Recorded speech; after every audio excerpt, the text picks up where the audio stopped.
Bonjour mes dragons, aujourd'hui on se retrouve pour une nouvelle vidéo pour l'ouverture du display Bataille de légende, Vengeance impitoyable.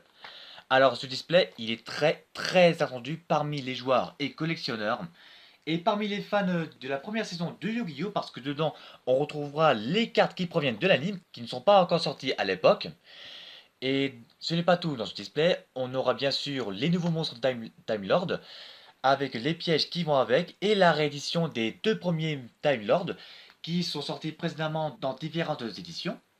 On aura bien sûr les nouveaux monstres numéros, dont le numéro 90 Chevalier ou Seigneur Photon aux yeux galactiques. Et dedans, on aura bien sûr la réédition des cartes telles que Rakanoye Farstar et Diagramme Dragonique, les deux meilleures cartes qui sont pas faciles à voir et très forts dans les méta. Et on aura le retour de Fusion Brillante dans ce display. Là, franchement, c'est vraiment une très bonne nouvelle pour nous. Franchement, ça éviterait qu'on puisse acheter une carte à 90 balles comme Diagramme Draconique, ce qui fut le cas. Mais, étant donné qu'on a reçu l'information provenant de la réédition de cette carte terrain, qui sera bien sûr rééditée dans la Tin Box, qui sortira prochainement le 30 août, et bien son prix a chuté de 50%. Maintenant, ça coûte dans les 50 euros. Bon, bref, on aura bien sûr de bonnes rééditions de cartes, comme Fusion Brillante, Rekanoye Farstar, Hangar Union et Diagramme Dragonique. Sans plus attendre, on va ouvrir ce fameux display. Hop, on ouvre. Voilà, alors on va s'ouvrir la première partie du display. Alors dans ces batailles de légende, comme dans la précédente, vous aurez 4 ultra rares et une secrète dans chaque booster. On va s'ouvrir la première du display. Ah, au fait, pour information, je recherche vraiment les 3 Rekanoye Farstar et 3 diagrammes draconiques dans ces displays parce que oui, je suis en train de me faire un deck trop draco. Ça avance et il me manque plus que la magie terrain pour le faire. C'est parti. Oh putain! Ah, ça commence bien. On commence avec Assaut Solennel. Et franchement, là, c'est vraiment génial que Konami ait pu rééditer cette carte. C'est une bonne nouvelle. Ça permet de renforcer les decks pour tous ceux qui n'ont pas déjà Assaut Solennel. Et franchement, ça fait super plaisir. Merci Konami. Ensuite, nous avons Cage de Fer. Après, Bannissement Ange Déchu, qui était autrefois édité dans Laissez-moi réfléchir. Soldat de la Destinée, si je ne me trompe pas. Après, on a les dossiers Kaiju. Réalité en ultra rare, mais je vois pas l'intérêt, puisque cette carte n'est pas très jouée. Et derrière, nous avons... Oh! Oh les gars! Oh, premier booster, diagramme dragonique! La vache! Oh ça! Ah! Ah, ça commence bien! Ça commence très bien! Oh, la chance! Oh, ça commence bien! Je sens que ça commence bien. Allez, deuxième booster, sans plus tarder. Hein? Hop là. Ah bah tiens, nous avons le nouveau Time Lord Cendrillon, le Seigneur du Temps, avec 4000 points d'attaque et de défense. C'est l'un des deux seuls monstres Time Lord qui possède les 4000 points d'attaque. Les 4000 points d'attaque et de défense, pardon. Il m'a l'air très fort cette carte. Franchement, et voyons son effet, là c'est rien de doute, cette carte est vraiment trop forte. Après, nous avons l'invocation du dé. Ça sera... Non, je sais pas, c'est une magie comme autre. Après, on aura un duc, le dragon du Calice du Monde. Je vois pas l'intérêt de la rééditer en ultra rare, parce que autrefois c'était édité pour la première fois dans le code de l'Ulysse en rare, mais Konami a décidé de la rééditer en ultra rare. Ça fera plaisir pour les joueurs du Calice du Monde, pourquoi pas. Après on a Mangeur du Million. Là, oh pardon pour le spoil. Là, je suis d'accord pour Konami de rééditer Mangeur des Millions parce que c'est plus joué dans Great Majou et bien sûr dans Farstar. Je suis d'accord avec Konami. Et après on a Néos de Loyauté, Héros élémentaire. Autrefois édité dans la saga du Dueliste, et c'est sympa que Konami ait pu la rééditer en secret rare. Ça fera plaisir aux fans des héros élémentaires. Troisième booster. Ah, nous avons le clown farceur Majeurtiste. Sympa. Après, nous avons la taupe géante néospatien. Ah oui, parce que... Attends, il n'est pas rayé? Non! Non, elle est rayée! Putain, mais c'est quoi? C'est quoi cette carte? Pourquoi on m'a filé une carte rayée? Putain! Putain! Euh, Excusez-moi, mais est-ce que vous pourriez me dire comment je fais pour m'indemniser? Dites-moi dans les commentaires ce que je dois faire pour cette carte. À mon avis, c'est une misprint. Donc, comme je disais, pour Top G géante néospatien, on aura bien sûr des monstres néospatiens réédités en ultra rare, parce qu'on aura prochainement le nouveau monstre néospatien qui sortira dans la Teen Box Jeanne et Yuki, qui, je vous rappelle, sortira le 30 août. Après, on aura Frère Chevalier Noble. Je vois pas l'intérêt de la rééditer puisque cette carte ne sert à rien. Et derrière, on a Au bord du Quetou, la magie de terrain. Je suis d'accord pour la rééditer. Après, derrière, on a... Ah tiens, Ange déchu XL. Ça fera plaisir aux joueurs des Anges déchus. Booster suivant. Ah, faut que je garde le booster en bon état parce que oui, je suis en train de collectionner les petits boosters comme certaines personnes qui collectionnent les boosters et les boîtes scellées. Hop. Après, on a Unizombie en ultra rare, très joué dans les decks zombies. Magicienne des merveilles TG. C'est sympa de l'avoir édité. Parce que cette carte, si je me souviens bien, elle est sortie dernièrement dans la collection légendaire 5DS. Parce que cette carte c'est en quelque sorte le premier monstre, si je ne me trompe pas, premier monstre synchro synthoniseur. Oui. À mon avis, je sens que prochainement on aura la venue d'un monstre Link Crystron. Je sais pas, mais je sens que cette carte va sortir. Après, on a Rafion, le Seigneur du Temps. Ensuite, Medroth, le Chevalier Noble. Et je parais qu'on aura Merlin. Ah non. Ah, on a Mitrillium Metalphose. Autrefois édité en ultra rare, mais réédité en secrète. Je vois pas l'intérêt de la rééditer en secrète rare. Vu qu'on a déjà Alcaest en secrète rare. Mais bon, pourquoi pas en secrète rare. Hop, booster suivant. Ah, nous avons Hayate, l'étoile de la Terre, un nouvel archétype qui est sorti dans Bataille de légende. On a vu dernièrement dans l'animé Arc 5, mais on n'a pas eu l'occasion de la voir dans l'Arc 5, dans les précédentes éditions d'Arc 5. Après, on a quoi? L'Alliance des duelistes. Pourquoi pas? Ça permet d'avoir un bon deck méta pour du magicien en full rareté. Ensuite, on a Cœur de l'héritage du monde. Puis après, on a Ange déchu Nasten. Autrefois édité en secret rare, mais maintenant réédité en ultra rare. Après, derrière, on a... Oh, qu'est-ce que je vous disais? Merlin. Eh ben, Merlin, tu nous as fait une sacrée surprise. Allez, booster suivant.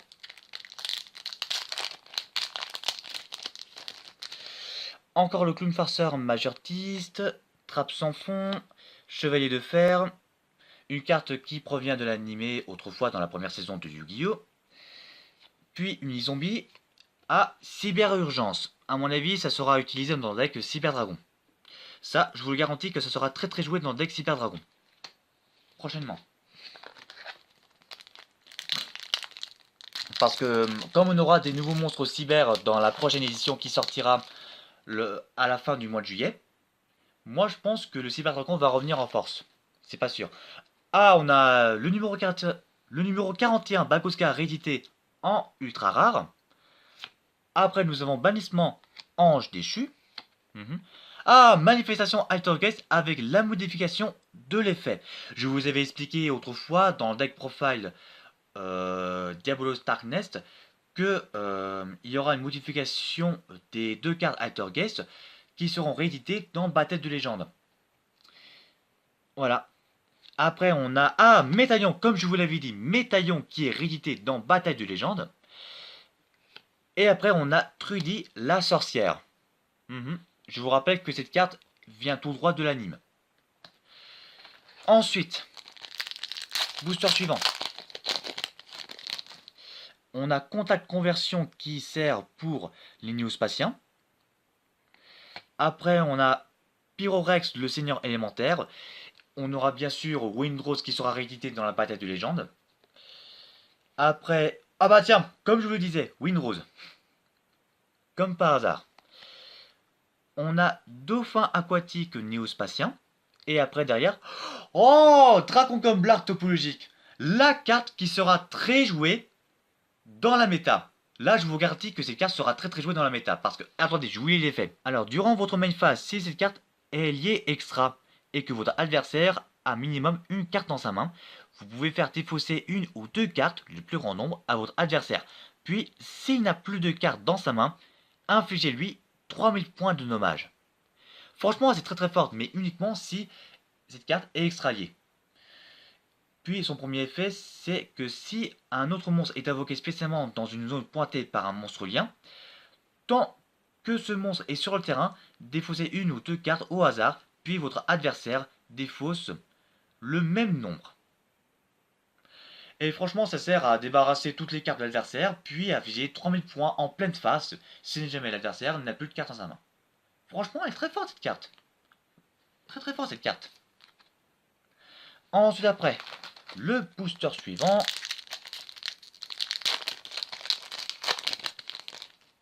Alors, nous avons le coup du destin. Ensuite, Tenma, l'étoile du ciel. On a Idaten, l'étoile du conquérant. Alliance du dueliste, encore une fois. Et là, Gâchette Worm. Hop.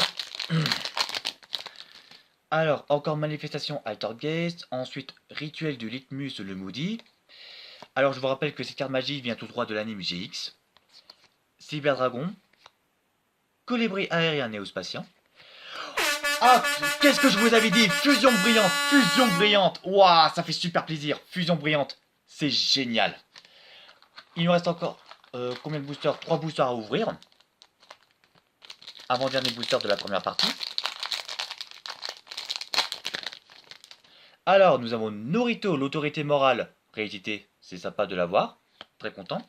Cauchemar sans fin, autrefois réédité en secret rare, mais maintenant réédité en ultra rare. Ensuite, Né de Dragonis, je sais pas à quoi ça sert. Sabre Gaïa, l'ombre de l'éclair, réédité en ultra rare. Et derrière, ah, Orgoth, l'implacable. Alors cette carte est apparue pour la toute première fois dans la première saison de Yu-Gi-Oh! Et franchement, ça fait super plaisir qu'on ait cette carte, Orgoth l'implacable. Alors je vous laisse faire pause pour lire l'effet de la carte. Voilà. Et maintenant, passons au dernier booster. Alors, nous avons Découverte de l'héritage du monde. Ensuite, Gabrion, le seigneur du temps. Carrosse Citrouille. La carrosse préférée de ce Cendrillon. Ensuite, Hommage torrentiel, meilleure carte d'ailleurs. Et derrière, Fossile vivant. À mon avis, ça sera utilisable dans le deck Dino. Je pense bien. Bon, bref. Je vais ranger tout ça et on se retrouve juste après. Alors, tout le monde, durant la coupure de la vidéo, j'en ai profité pour ranger un peu les cartes, tout ça, et protéger les meilleures cartes que j'ai durant l'ouverture. Alors, ceux qui sont protégés, là, je ne les lâche pas. Ça, c'est clair et net. Par contre, si vous voulez avoir les hanches déchues, pas de problème, je peux vous les lâcher. Mais avant toute chose, passons à la dernière partie de l'ouverture de ce display. Allez. Nous avons Elon, le seigneur du temps. Après, Contact, ange déchu. Pilote Structopsy, autrefois édité en rare. Maintenant réédité en ultra rare. Pourquoi pas. Après, on a Kengt, l'étoile de l'unité, qui servira à faire une invocation fusion. Et ensuite, on a l'ange déchu XL qu'on a pour la seconde fois. Deuxième booster de la seconde partie. Alors, nous avons la cage de fer. Ô dragon arc-en-ciel des ténèbres, réédité en ultra rare. Ça fait plaisir de la revoir. De le revoir ce dragon. Ensuite, on a Windrose, le seigneur élémentaire, pour une seconde fois. Objet de sacrifice inutile, réédité en ultra rare. Pourquoi pas. Oh, oh, oh, oh, le numéro 90, Seigneur Photon aux yeux galactiques. Alors, ce monstre, il est à peu près comme le numéro 38, Espoir annonciateur Dracon titanesque galactique, qui, d'où son effet, permet d'annuler les effets de la carte magie, mais cette fois, il annule les effets de monstre. Ce monstre annule les effets de monstre. Je vous laisse lire l'effet. Faites pause si vous voulez pour bien lire l'effet. Ok, c'est bon. Alors ce monstre, il sera très utilisé pour les decks par exemple Blue Eyes et aussi d'autres monstres qui incluent les monstres du niveau 8. Et franchement, cette carte c'est la meilleure. Et je ne l'échange pas. Troisième booster. Ah, nous avons Litmus le maudit. Une carte qui provient de l'anime GX. Après, nous avons... Oh, un second assaut solennel. Ah, je la sens bien, cette display. Une seconde magicienne des merveilles TG. Waouh. Méchion, le seigneur du temps. Et derrière, soldat de carte. Je ne vois pas du tout l'intérêt de la rééditer en secret rare. Elle est inutile. Elle ne mérite pas d'être rééditée en secret rare. Je vois pas l'intérêt d'économie de la rééditer en secret rare. Franchement, cette carte, elle ne vaut pas la peine. Ensuite, Narcibis Farstar, je vois pas l'intérêt de la rééditer puisqu'elle n'a pas beaucoup servi et n'est pas très jouée dans le deck Farstar. Ça sert à rien de la rééditer en ultra rare. Mieux vaut rééditer les, je sais pas quoi, Multifaker, Melusique. Mais pourquoi rééditer ça? Pourquoi Konami? Pourquoi Konami? Je vois pas l'intérêt. Invocation du dé. Kaiki, l'étoile de l'unité. Ensuite, l'arbre cyber. Bof. Ah, pioche de fer, une carte qui sera très jouée dans le deck Cyber Dragon. Étant donné que le deck Cyber Dragon ne jouera que des monstres machines.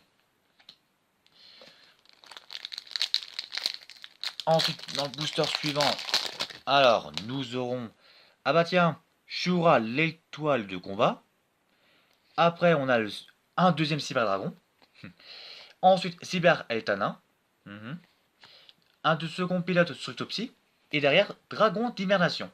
Meilleure carte. Franchement, ça fait super plaisir de la voir. Après, qu'est-ce qu'on aura comme surprise? Un second mangeur des millions. Enchantement ange déchu. Un second numéro 41. Pakuska. Norito et Monster Reborn. Pardon pour le spoil. Je sais qu'il y en a qui ont vu la carte. Moi aussi je l'ai remarqué, mais c'est pas grave. Ça fait super plaisir que Konami ait pu rééditer Monster Reborn en secret rare. Franchement, ça fait super plaisir. Et ça fera plaisir à tous ceux qui ont beaucoup de mal à avoir Monster Reborn en ultra rare ou en ultimate. Là, franchement, vous serez servis. Je ne l'échange pas. Après, qu'est-ce qu'on aura d'autres? Ah, pas facile à ouvrir celle-là. Allez, ouvre-toi. Et bah voilà. Voilà, ça demande de la patience. Hop. Après, on a Carrosse Citrouille, une seconde fois. Zéphilon, le seigneur ultime du temps. Ah bah voilà, on a enfin Zéphilon. Après, on a quoi? Ah, mais mec, Jugement solennel, yes! Jugement solennel, la meilleure carte qu'on puisse avoir dans le display. L'une des meilleures cartes pièges qu'on puisse avoir. Franchement, ça fait super plaisir et je ne les change pas. Après, on a Jongleur de nommage mage artiste et derrière, numéro de la gloire. Ensuite, après, booster suivant.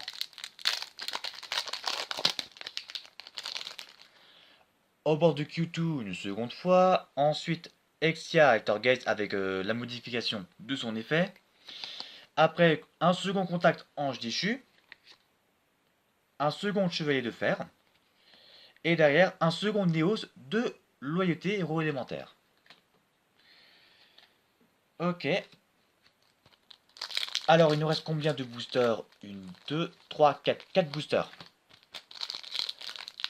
Ah mais ça va vite. Alors, nous avons le coup du destin une seconde fois. Bûcheron de fer. Un troisième Kaya, l'ombre de l'éclair. Un cyber Iltanin. Et derrière, machine infinie. La carte piège qui sera utilisée pour... qui est très jouée dans le futur deck. Enfin, qui sera jouée dans le futur deck Seigneur du Temps. Après, booster suivant. Un second Litmus le maudit. Un second dossier Kaiju. Second objet de sacrifice inutile. Un second Métrode, le chevalier noble. Ah tiens, éléphant volant, ça tombe bien. Alors cette carte n'est jamais sortie lors de l'arrivée de Yu-Gi-Oh! On l'avait vu dans l'anime, mais cette carte n'est jamais sortie. Alors je vous permets de faire pause pour lire son effet. Voilà. Et je tiens à vous dire que cette carte, elle servira pour les tech trolls. Je pense. Mais je pense pas pouvoir me servir de cette carte. Avant, dernier booster.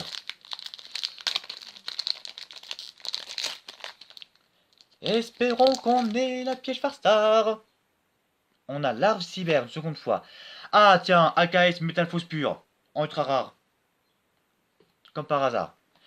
Après on a Exia Target une seconde fois. Frère chevalier noble. Et Trulli la sorcière une seconde fois. Dernier booster. Espérons qu'on ait de lourd. Cauchemar sans fin une seconde fois. Bûcheron de fer une seconde fois. Oh, jugement solennel une seconde fois. Ah bah ça tombe bien. Ça tombe bien. Ça tombe super bien.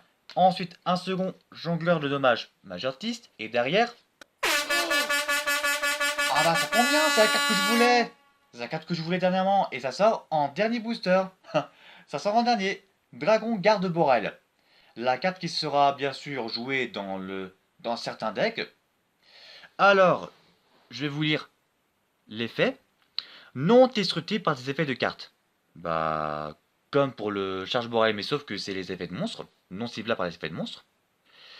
Une fois par tour, vous pouvez envoyer une carte depuis votre zone magie et piège au cimetière. Invoquer spécialement depuis l'un des cimetières sur votre terrain un monstre qui a été détruit et y a été envoyé ce tour. Mais annuler ses effets. Une fois par tour, effet rapide, vous pouvez cibler un monstre sur le terrain, changez-le en défense face recto.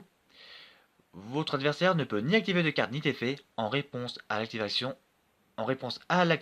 de cet effet. Franchement, il m'a l'air pas mal cette carte, ça change du cherche Borel. Bon, on va faire un petit récapitulatif sur les meilleures cartes.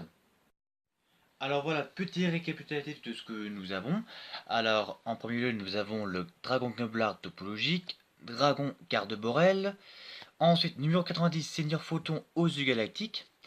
Puis, on a diagramme au tout premier booster.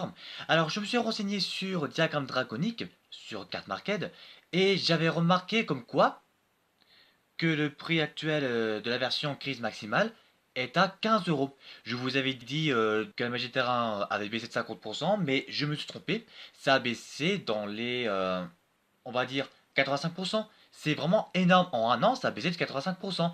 Dès qu'on entend que cette carte va être rééditée, là, c'est fou comme cette carte qui coûtait la plus chère a pu tomber bien bas. Franchement, c'est incroyable. Ça, c'est franchement incroyable. Puis après, on a Fusion Brillante. Après, deux Assauts Solennels. Deux Jugements Solennels. Un Orgoth. Un Dragon d'Hibernation. Une Gâchette Worm. Et un Monster Reborn. En secret rare. Ça, ce sont les meilleurs secrets qu'on peut avoir. Après, dans les autres secrets, on a Magie Infinie. Éléphant Volant. Deux Trudy la Sorcière. Deux Néos de Loyauté. Un numéro de la gloire. Une pioche de fer. Soldat de cartes, 2 X-Shell, un Cyber-Urgence, un Merlin, un Mitrillium métalphose et un fossile vivant. Ensuite, pour les ultra rares, nous avons le fameux et sublime dragon arc-en-ciel des ténèbres, Alcaeste, 2 bûcherons de fer, 2 chevaliers de fer, 2 carrosses citrouilles, 2 coups du destin, 2 caches de fer, 2 clowns farceurs, 2 jongleurs de dommages, un Zéphilion, Sandaillon, Raffion, Métaillon, Cabrion, Michion, Ailon, un Choura, un Etaten, un Telma, 2 Kaiki, un Ayete, 2 Litmus et sa magie rituelle, 2 Norito, 2 41, 2 pilotes, 2 objets de sacrifice inutiles, 2 sabres Gaïa, après un ange déchu Nasten, 2 bannissements ange déchu, 2 contacts ange déchu, un enchantement ange déchu, après un induc, un cœur de l'héritage du monde, une découverte de l'héritage du monde, 2 l'alliance des duelistes, 2 invocations du dé, un nez de Dragonis, un hommage torrentiel, 2 cauchemars sans fin, 2 mangeurs d'évilions, un pyrorex, 2 windrose, 2 frères chevaliers nobles, 2 médrodes, un artibis, 2 au bord de Kyoto, 2 dossiers kaiju, 2 extia, 2 manifestations, une trappe sans fond, 2 unizombies, 2 magiciennes des merveilles TG, 2 cyberdragons, 2 cyber eltanins, ensuite 2 larves cyber, un dauphin aquatique, un colibri aérien, un contact conversion et une taupe géante néospatienne. Franchement, je sais pas quoi faire cette carte, mais dites-moi dans les commentaires s'il y a moyen d'échanger cette carte avec Konami, s'il y a moyen de contacter Konami et de dire comme quoi que j'ai reçu une carte abîmée en ouvrant des boosters. Dites-moi dans les commentaires ce que je dois faire. Merci. Bon, et bien, voilà. C'est tout pour cette vidéo. J'espère que cette ouverture vous donnera envie d'aller acheter ces displays. Franchement, je vous recommande vraiment. N'hésitez pas à dire ce que vous pensez de cette ouverture et on se dit à la prochaine pour une nouvelle vidéo. D'ici là, portez-vous bien. Ciao.